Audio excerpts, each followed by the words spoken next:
Hello and welcome to the Outside Inside Star Citizen, the show where we make fun of CAG and the Inside Star Citizen, but this time I think that we have a good one because it's just the sprint report and hopefully it's gonna be something good. I watched like a part of it, but I'm not sure like right now, so let me roll the intro and let's watch it together. Hello, my name is Grumpy.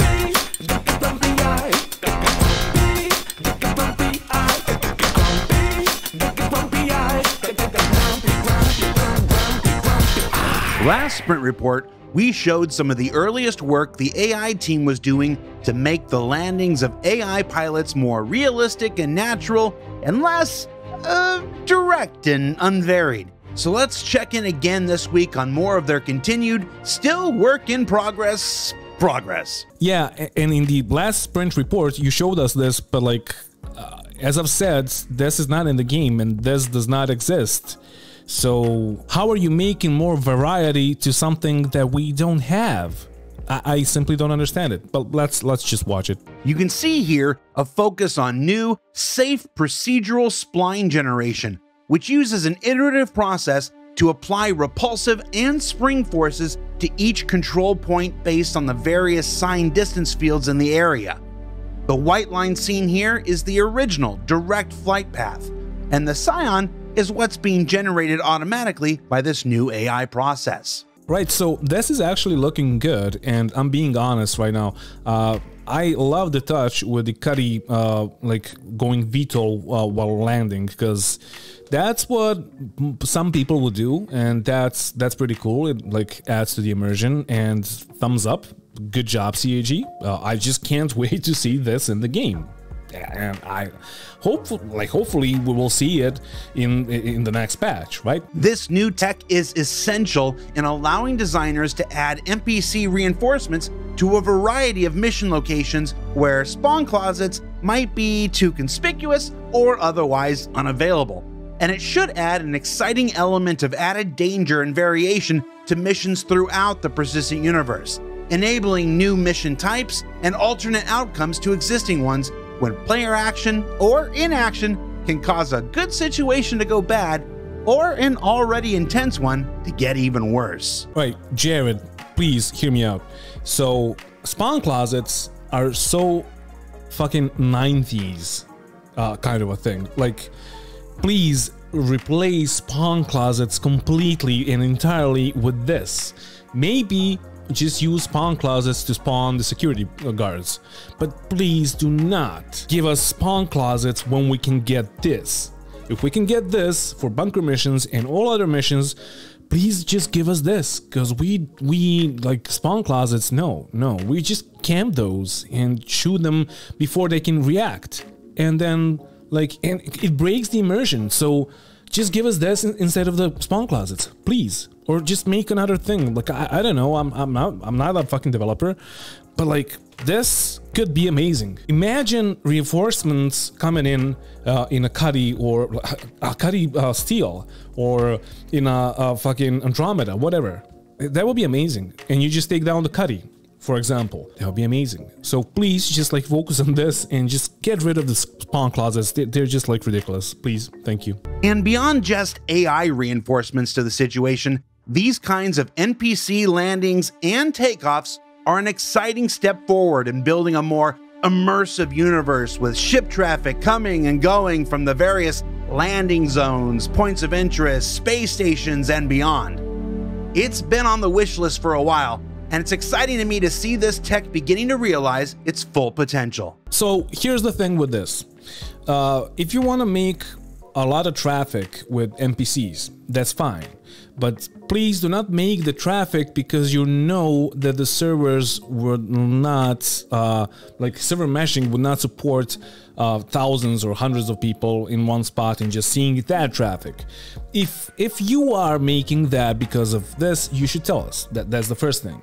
Second thing, if you're making it, at least give us some form of interaction with those. So maybe give us, I don't know, a way to steal those without getting a crime stat, or to steal their cargo, or to like pirate them somehow, I don't know, or maybe just shoot them down and strip their hull with the vulture. Maybe, I don't know, I'm just like brainstorming right here. But we don't need empty traffic that's just like, I mean, it's okay, it's gonna be immersive, I guess, and that's fine, but still, if we could like interact with those, that would be fucking amazing. And if that's possible, please do it. And in additional AI immersion news, work is also being done to randomize non-hero NPC movement speeds, which you can see here. Just another way the team is working to create a believable environment of characters in Squadron 42 and the persistent universe. Okay, fine, I guess. Like, not that we need that right now, but okay, fine. We've also got an update on AI collision avoidance tech we showed before, making AI even more polite by now being able to detect conversations going on between players and characters and avoid passing between them. So what you're saying is that the NPCs are not gonna pass in between me and the terminal anymore. If so, great job. But like, if it's gonna, like, if you saw the last Outside Inside or the Inside Star Citizen, there was like this thing, but with like collisions, and then instead of passing through people, they still pass through people, but they take some time, basically, because the collision thing like shrinks, and then it doesn't matter. But if they're still gonna do that, I mean, that should be your top priority, right? And then there's this new AI interaction that doesn't really need to be explained, does it? So yum, so wow. I mean, it actually does need to be explained, because there's food on his chopsticks, like even on the table, and then he places it, like, is he even eating, or is he just like simulating eating? Like, is he actually fasting and trying to confuse his stomach and his brain that he's like getting some food, but he's not getting food because he's like on a diet, or what? Like, I mean, it's such a minor thing, like, still, good job, like, whatever, not really needed, but okay, fine, nice, great. Switching over to PU characters for a bit, the team continues to concept out additional looks for their Frontier clothing line, pushing for greater variety while still maintaining a recognizable theme throughout. These paper doll displays were made with a focus on utility and a read for survival out in the wilderness. I mean, okay, but like, why would we wear this instead of a spacesuit? Like, you gotta give us a reason. And also, why can't we wear these over our like undersuits? Because that would be even more amazing, because like then we could, like, I don't know, look like people from Star Wars, like characters from Star Wars or whatever. Like, there will be much more variety then. No armor, of course, we wouldn't have armor, but we would have some like cool clothes, and that's it. Because like currently in the game, we actually do have a bunch of cool clothes that we never wear, and we don't wear it. Like, some people wear them on their space yachts or whatever, but we mostly don't, because there's no point in having those. Like, why would you wear that if you can just wear the undersuit and the armors and whatever?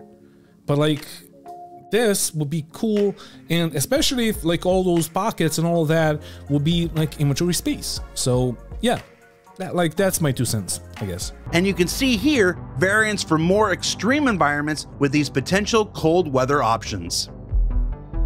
See, like, first off, these are just JPEGs, right? And these are not even close to being released. But there are some really cool like things here, and I really love it. But like, why would we use this? Like, the winter suit is fucking amazing. It's like straight out of, like, I don't know, Star Wars or whatever.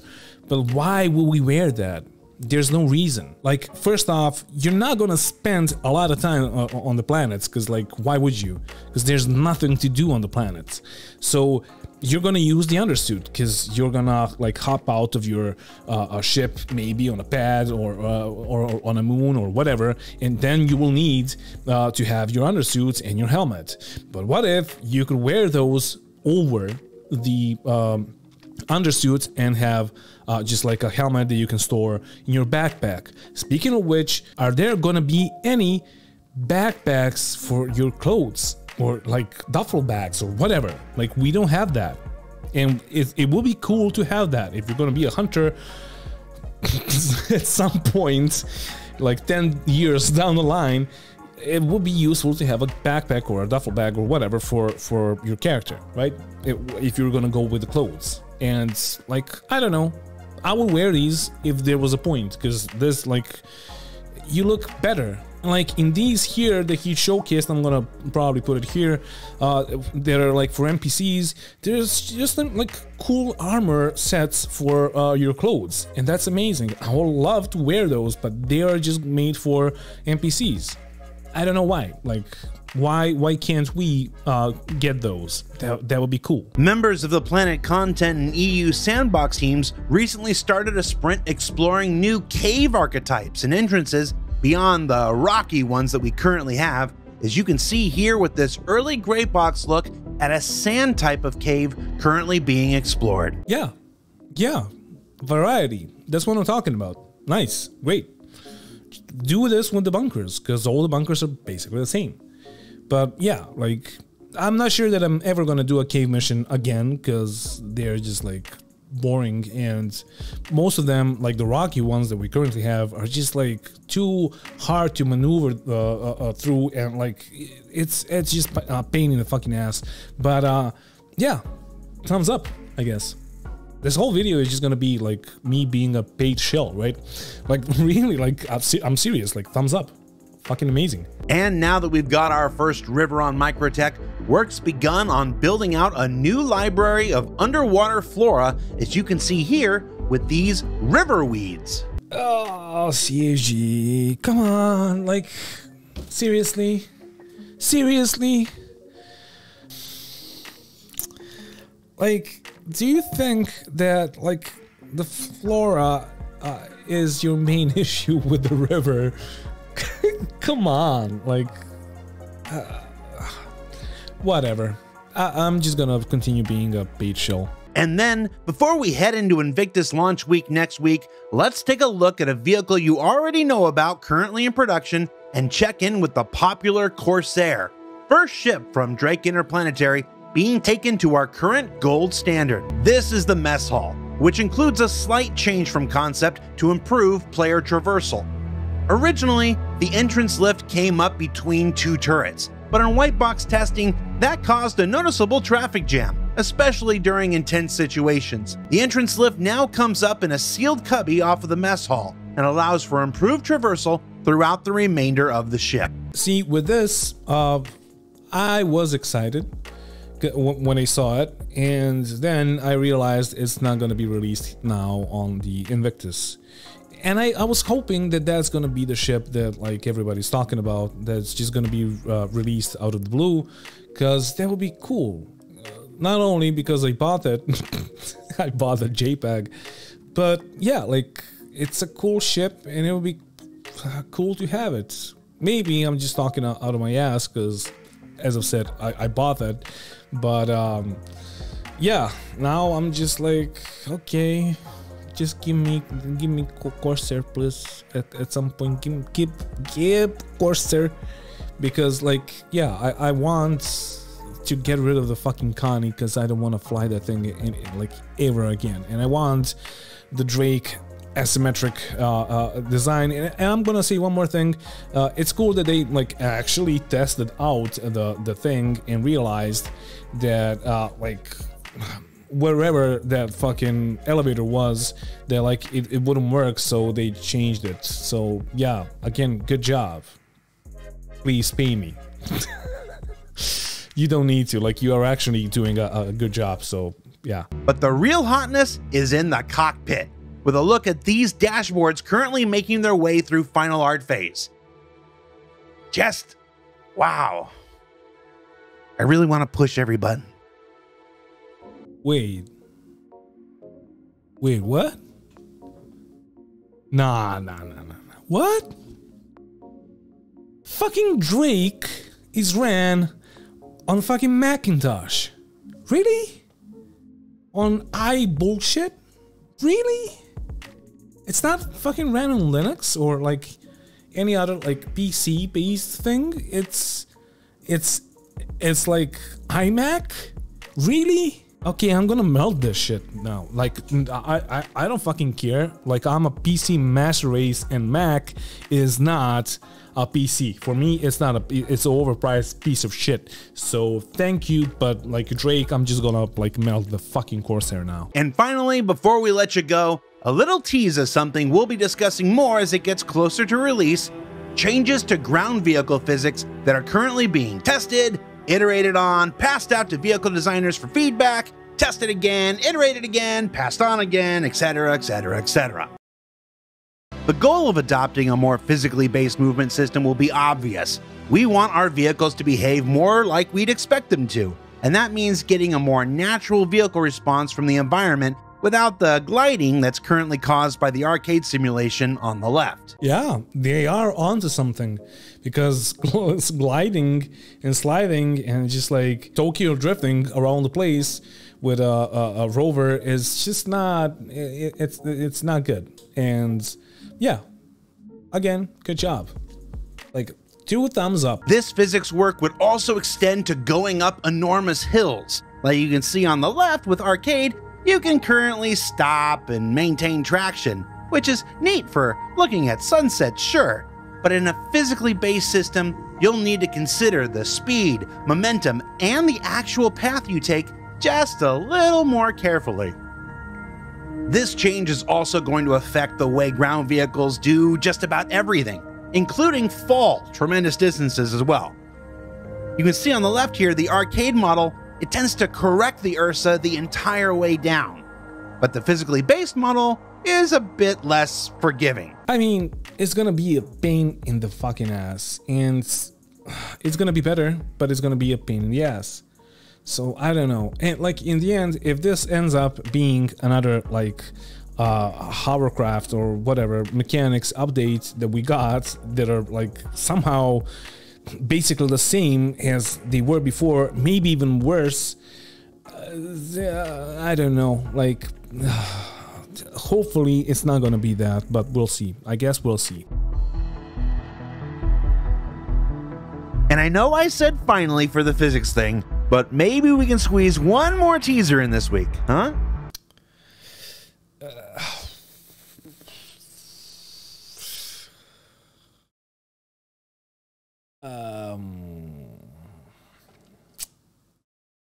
Okay. What's this? What's this? This is bad. This just looks bad. This is something we're definitely going to be learning more about as we get closer to its release. To be honest, I would love to unlearn this like immediately. This just looks wrong. This like, why? First off, why lasers? Okay, I guess lasers, but like, do they need to be that pointy? Can they like spread? Like, can they have some spread so you have like beams that are just like grabbing things, and like the hull stripping itself looks okay-ish, I guess. It's fine. It's not done yet, but it's still just, it doesn't look right. Somehow it doesn't fucking look right. And that's all that I have to say. Maybe if those were like beams that were like cones, they would just like expand like cones, maybe it could like look better. But like this, it's just like, wow, okay. I mean, this is like us waiting for 6 years to get this for the Vulture instead of the Reclaimer thing, but okay. Thank you for watching, and Jesus Christ, did they need to ruin it in the fucking end with the river and this shit? But yeah, whatever. Thank you for watching, and thank you to my patrons for supporting the channel. If you want to support the channel, there's gonna be a link down in the description of the video, and yeah, you can go to the Patreon page and just support me there. So yeah, like, I don't know. You tell me in the comment section, like, what do you think about all this? So yeah, love you, kisses. Bye. Mwah. And don't forget to bring a towel when you're traveling through space. Of course, of course. Don't panic. Life, universe, and everything is 42. Bye.